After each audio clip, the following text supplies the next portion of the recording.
Hello everyone, hope you're doing good. Today I'm going to share few very important tips about Microsoft Word for auto recovery. Like you work a lot in your Microsoft Word and you want to save your work whenever you are working and you want to change the frequency of it, then you can do it in the Microsoft Word.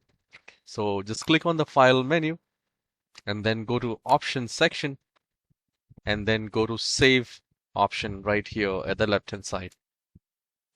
So it says save files in this format, the word *.docx, and save auto recover information every 10 minutes. So if you want to make it 15 minutes or 5 minutes, or you can simply keep it 10 minutes. All right, if you uncheck it, if it's unchecked, make sure it is checked. And there is one more very important part is keep the last auto recovered version if I close without saving.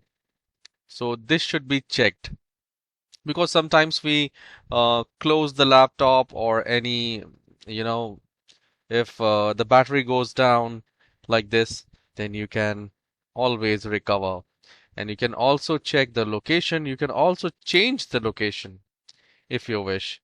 So let's say if you want it to yours a different drive like D drive or desktop, you can do that from this itself like this. So in this manner, the auto recover file location will be the desktop and you can create a folder as well on the desktop. All right.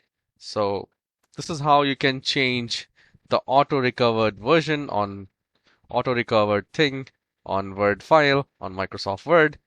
And if you find this tutorial helpful, please hit the like and subscribe.